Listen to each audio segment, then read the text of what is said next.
یہ رمضان کا مہینہ بھی آئے گا، سال گزر جائے گا، مہینہ آئے گا، یہ جمعے بھی آئیں گے، یہ جمعہ وداع بھی آ جائے گا، عید بھی آ جائے گی، خوشی بھی آئے گی، یہ سارا نظام باقی چلتا رہے گا۔ آج سے 50 سال پہلے چلے جاؤ، ہمارے بڑے تھے، اس وقت شاید کہ ہمارا نام و نشان بھی نہیں تھا، لیکن آج ہم ہیں، ہمارے بڑے نہیں ہیں۔ 50 سال آگے چلے جائیں گے تو ہم بھی نہیں ہوں گے، ہمارا نام و نشان بھی ختم ہو جائے گا، یہ مساجد بھی باقی رہے گی، یہ دولت پور کا نام بھی باقی ہوگا، قیامت تک کے لیے نام چلتا رہے گا، یہ مسجد بھی ہوگی، ممبر بھی ہوگا، یہ گلیاں بھی ہوں گی، یہ علاقہ بھی ہوگا، یہ سب کچھ ہوگا، یہ نظام چلتا رہے گا۔ لیکن دیکھ لینا 50 سال کے بعد یہ جو آج مسجد میں ہم بیٹھے ہیں یہ نظر نہیں آئے گی، نئے جسم نظر آتی ہوں گی، نئے شکلیں نظر آتی ہوں گی۔ میرے دوستو، جب تک قیامت نہیں آئے گی یہ رمضان آتا رہے گا، لیکن ہم نہیں ہوں گے، اس لیے اللہ کے ساتھ صلح کر لو۔ میرے دوستو، ہم بڑے گناہ گار ہیں، بہت سیاہ کار ہیں، ہم کو انسان ہے جو ہر لمحہ میں، ہر قدم پر نہیں بلکہ ہر لمحہ میں غلطی کرتے ہیں، گناہ کرتے ہیں، اللہ کی نافرمانی کر رہے ہیں۔ ہمارے تو اوپر تو یہ صاف ستھرا جو لباس پہنا ہوا ہے جس کی وجہ سے ہم چمک رہے ہیں، ہمارا جو جسم جو خوبصورت ہے، یہ تو اللہ کی رحمت کا صدقہ ہے، پیارے محبوب علیہ السلام کی رحمت کا صدقہ ہے، یہ تو اللہ کا ہمارے اوپر فضل ہے۔ تو پہلے جو امتیں تھی وہ گناہ کرتی تھی تو صبح کے وقت ان کے دروازے پر لکھا ہوتا تھا، ان کے پیشانی پر لکھا ہوتا تھا کہ انہوں نے یہ گناہ کیا ہے، یہ تو آمنہ کے لال کا صدقہ ہے کہ ہم ساری زندگی گناہ کر رہے ہیں، لیکن ہمارا وہ گناہ کسی جگہ پر لکھا نہیں جاتا، اللہ اپنی رحمت کی چادر پر ڈال دیتا ہے۔ میرے دوستو، اللہ کے ساتھ صلح کر لو، اللہ کو راضی کر لو۔ یہ جدائی کا وقت ہے، مقدس مہینہ ہے، ہم سے یہ جا رہا ہے۔ آمنہ کے لال کا انتقال ہوا، وصال ہوا، اس دنیا سے رحلت فرما کے حضرت بلال حبشی رضی اللہ تعالیٰ عنہ کھڑے ہوئے، مسجد نبوی کے اندر اذان دینا شروع کی ہے، اللہ اکبر، اللہ اکبر، اشہد ان لا الہ الا اللہ، اشہد ان محمد رسول اللہ جب پہنچے ہیں، علماء فرماتے ہیں کہ بے ہوش ہو کے حضرت بلال حبشی گر گیا، صحابہ قریب آئے، اٹھایا، حضرت بلال حبشی کو ہوش آیا تو پوچھا کیا ہوا بلال؟ حضرت بلال کہتے ہیں پہلے میں اذان پڑھا کرتا تھا، جب میں پڑھتا اشہد ان محمد رسول اللہ تو میرا محبوب میرے سامنے ہوا کرتا تھا، آج میں نے اذان تو پڑھی ہے، مسجد نبوی بھی ہے، ممبر بھی ہے، مصلی بھی ہے، علاقے کے سارے صحابہ موجود نے، ابو بکر بھی ہے، عمر بھی ہے، عثمان بھی ہے، علی بھی ہے، لیکن آج وہ آمنہ کا لال نظر نہیں آیا، اس کی جدائی کی وجہ سے میرے دل پر صدمہ پہنچا ہے، جس کی وجہ سے میں بے ہوش ہو کے گر گیا۔ پچھلے سال کتنے لوگ یہاں موجود تھے، آج وہ ہمیں نظر نہیں آ رہے۔ حضرت بلال حبشی رضی اللہ تعالیٰ عنہ نے مدینہ شریف چھوڑ دیا، چلے گئے۔ علماء فرماتے ہیں، شیخ الحدیث مولانا زکریا صاحب رحمۃ اللہ علیہ نے فضل اعمال میں لکھا، فرمایا کہ 2 سال کا وقت گزر گیا، واپس نہیں آئے، خواب کے اندر پیارے محبوب کی زیارت ہوئی، ملاقات ہوئی، آمنہ کے لال نے فرمایا اے بلال، یہ کیا وفاداری ہے، یہ کیا یاری ہے؟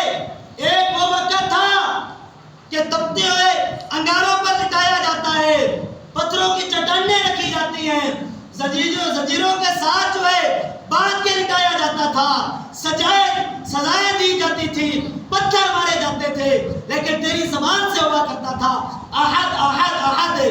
اس وقت تو محمد کا ساتھ نہیں چھوڑتا تھا، آج محمد کا شہر چھوڑ کے چلا گیا، خواب میں زیارت ہوئی، ملاقات ہوئی۔ علماء فرماتے ہیں کہ بلال حبشی رضی اللہ تعالیٰ عنہ رسول اللہ کے صحابی جو ہے، فرمایا کہ آنکھ کھلی، سفر شروع کر دیا، سارا رات سفر شروع کیا، صبح تہجد کے وقت مسجد نبوی میں پہنچ کے مدینہ شریف میں دعا کرو اللہ ہمیں بھی لے جائے۔ آگے کیا دیکھا کہ رسول اللہ صلی اللہ علیہ وسلم کے نواسے حضرت حسن حضرت حسین کے شریف فرما ہے، دیکھا کہ چچا آ گیا، نواسے تھے لاڈلے تھے، گلاب کے پھول تھے، شہزادے تھے، جنت کے سردار تھے۔ فرمایا کہ چچا کیا بات ہو گئی، آپ تشریف لائے، آج آپ اذان دیجیے، آپ اذان پڑھیے۔ حضرت بلال حبشی رضی اللہ تعالیٰ نے اذان شروع کی۔ علماء کتابوں میں لکھتے ہیں کہ حضرت بلال حبشی رضی اللہ تعالیٰ نے اذان پڑھنی شروع کر دی۔ مدینہ شریف کے اندر فرمایا کہ مرد، بوڑھے، نوجوان، بچے، بچیاں، عورتیں روتی ہوئی گھروں سے باہر آ گئی ہے۔ فرمایا کہ چیخو پکار ہے عورتوں کا بھی کہ آج وہ اذان ہو رہی ہے جو محبوب کبریا صلی اللہ علیہ وسلم کے زمانے میں اذان ہوا کرتی تھی۔ ہم دیکھنے کے لیے آئے ہیں کہ آج کیا مؤذن آیا ہے اور کیا مؤذن کے ساتھ امام بھی آیا کہ نہیں آیا۔ پھر آج صرف مؤذن آیا، آج امام نہیں آیا۔ مؤذن دنیا میں تھا، واپس آ گیا۔ امام جو تھا وہ ایسی جگہ پر گیا ہے جہاں جو چلا جاتا ہے وہ واپس نہیں آیا کرتا۔ حضرت بلال حبشی رضی اللہ تعالیٰ نے اذان دینی شروع کر دی ہے۔ خالی جگہ کو دیکھا تو پھر بے ہوش ہو گئے۔ یہ تھی محبت، تھی یہ محبت کا تقاضا تھا۔ ایک وہی وقت تھا حضرت بلال حبشی رضی اللہ تعالیٰ عنہ کو طرح طرح کی سزائیں دی جا رہی ہیں، طرح طرح کی جو فرمایا کہ عذاب اور ان پر فرمایا کہ طرح طرح کی تکلیفیں دی جا رہی ہیں، لیکن پھر بھی فرمایا کہ وہ کلمہ نہیں چھوڑ رہے تھے۔ لیکن آج جو ہے حضرت بلال حبشی کہتے ہیں رسول اللہ کی جگہ کو خالی دیکھ کے میرے سے برداشت نہیں ہوتا ہے۔ محترم دوستو، آج مدینہ شریف بھی ہے لیکن مدینہ کے اندر جو سردار تھا وہ نہیں ہے۔ مصلی ہے، مصلی کا امام نہیں ہے، منبر ہے لیکن منبر پر جو خطیب بیٹھا ہوتا تھا، خطاب کرتا تھا، وہ خطیب نہیں ہے۔ حضرت عائشہ غالباً فرماتی ہیں ان لوگوں نے میرے محبوب کو قبر کے اندر کیسے اتارا ہوگا، انہوں نے کتنی ہمت کی ہوگی کہ آمنہ کا لال کو جب قبر میں اتارا اور اوپر سے روزہ کو بند کیا ہے، کتنی جرت کے ساتھ یہ کام کیا ہوگا۔ میرے محترم دوستوں بزرگوں، رسول اللہ صلی اللہ علیہ وسلم کی جدائی کا غم الگ ہے۔ ایک صحابی رسول فرمایا کہ بکریاں چرا رہے ہیں، پہاڑی پر کھڑی ہیں، پتہ چلا کہ رسول اللہ کا وصال ہو گیا۔ جیسے یہ کانوں میں آواز پہنچتی ہے، علماء فرماتے ہیں اس صحابی رسول نے اپنی آنکھیں یوں بند کی، انگلیاں یوں آنکھ کے اوپر رکھی، عرض کیا کہ اللہ یہ جو آنکھیں تھی اس محبوب کو دیکھنے کے لیے تھی، جب وہ محبوب بھی نہیں رہا تو مجھے ان آنکھوں کی ضرورت نہیں ہے۔ یہ آنکھیں جو ہیں ان کی بینائی جو ہے ان کو ختم کر دیا جائے۔ جب میں دنیا سے چلا گیا، جب میرا محبوب میرے سامنے آئے گا تو اس وقت مجھے اس بینائی کی ضرورت ہے۔ علماء فرماتے ہیں جب اس کے ہاتھ پیچھے ہٹائے تو اس کی نظر ختم ہو چکی تھی۔ میرے محترم دوستوں، عید کا دن جو مبارک دن ہے،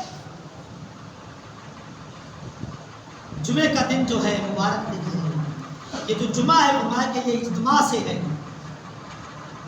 فرمایا کہ میدان مسجد جو ہوگا وہ میدان ہوگا جہاں پر فرمایا کہ ممبر لگے ہوئے ہوں گے، کرسیاں لگی ہوئی ہوں گی، اور فرمایا کہ درمیان میں ایک تخت لگا ہوا ہوگا۔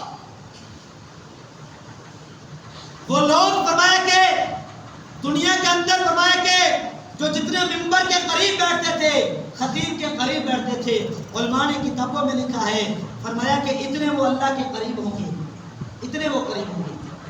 آج تو ہمیں سردی اور گرمی کی وجہ سے ڈر لگتا ہے کہ ہم دور بیٹھے ہیں، اللہ کے قریب وہی ہوگا۔ یہ قرآن و حدیث سے میں بات کر رہا ہوں، علماء نے کتابوں میں لکھا ہے۔ فرمایا کہ اللہ کے اتنا وہ قریب ہوگا جتنا یہ دنیا میں خطیب کے قریب بیٹھا تھا۔ فرمایا کہ دنیا کی نعمتیں مل جائے گی، منبروں پر انبیاء تشریف فرما ہوں گے اور صحابہ تشریف فرما ہوں گے، علماء، صلحاء، شہداء تشریف فرما ہوں گے، اللہ کے نیک بندے تشریف فرما ہوں گے۔ فرمایا کہ وہ تخت لگا ہوا ہوگا، وہ اسٹیج ہوگا، جس طرح کوئی محفل ہوتی ہے کہ بہت بڑا اونچا اسٹیج بنا دیا جاتا ہے کہ دور دور سے لوگ آسانی سے دیکھ لیں گے. اب اللہ تعالیٰ ارشاد فرمائیں گے میرے بندو بتاؤ کسی چیز کی ضرورت ہے؟ اللہ کے بندے کہیں گے اللہ سب کچھ مل گیا, کسی چیز کی ضرورت نہیں. ارشاد ہوگا کہ ایک چیز باقی رہتی ہے. اللہ ساری نعمتیں مل گئی, جنت مل گئی. ارشاد ہوگا دنیا میں جمعہ پڑھا کرتے تھے, جس خطیب کے پاس آپ ان کا بیان سنتے تھے, خطیب کے پاس جمعہ پڑھتے تھے, جاؤ اپنے خطیب کے پاس جاؤ, جاؤ اپنے علماء کے پاس جاؤ. فرمایا کہ ساری عوام جو ہے اپنے اپنے علماء کے پاس جائے گی. کہ اللہ تعالیٰ ارشاد فرما رہے ہیں ابھی کوئی چیز باقی رہتی ہے. اس وقت علماء فرمائیں گے ہاں اصل چیز تو باقی ہے. وہ کیا چیز ہے؟ وہ اللہ کا دیدار ہے, اللہ کا دیدار ہے. اس وقت بندے کہیں گے ہاں اللہ کا دیدار نہیں کیا, جنت کی نعمتیں مل گئی ہیں, بس اسی پر وہ تو اتفاق کر رہے تھے, اور میں کہ اللہ کا دیدار باقی ہے. پھر وہ اللہ کے دربار میں آئیں گے, واپس آئیں گے لوٹ کے, اللہ ہمارے علماء کہہ رہے ہیں اللہ کا دیدار باقی ہے. وہ اللہ کا دیدار کہ اللہ ہم نے آپ کو دیکھا نہیں تھا دنیا میں, ہم نے کلمہ پڑھ لیا تھا. کہ اللہ ہم نے آپ کو دیکھا نہیں تھا, اللہ ہم نماز پڑھتے تھے, سخت سردی ہوا کرتی تھی, ہم 5 وقت کی نماز پڑھتے, ٹھنڈے پانی کے ساتھ وضو کرتے تھے. اللہ گرمی ہوتی تھی, گھر کو چھوڑ کے مسجد میں جایا کرتے تھے, نماز پڑھتے تھے. اللہ ہم نے آپ کو دیکھا نہیں تھا, بغیر دیکھے آپ پر ایمان لے کے آ گئے. اللہ ہم نے دیکھا نہیں تھا, اللہ بغیر دیکھے حکم ہوا, ہمارے علماء نے کہا کہ اللہ کا حکم ہے روزہ رکھنا ہے, ہم صبح سے لے کے شام تک بھوکا رکھے, ہم نے روزہ رکھا, بھوک کو برداشت کیا, پیاس کو برداشت کیا. اللہ ہم قرآن کی تلاوت سن رہے تھے, اللہ قرآن کو تراویح میں سن رہے تھے. اللہ ہم نے سوئے نہیں, ہم اپنی نیند کو قربان کر دیا تھا. اللہ یہ کس لیے کیا؟ اسی لیے کہ اللہ ہم آپ کا دیدار کریں گے. اللہ ہم نے حج کی تیری محبت میں, زکات دی تیری محبت میں, صدقہ دیا تیری محبت میں. اللہ یہ سارے کام تیری محبت میں کیے کہ تیرا دیدار ہو جائے. دنیا میں تو دیدار نہیں ہو سکتا تھا, یہ آخرت میں اللہ یہاں دیدار ہونے آج اپنا دیدار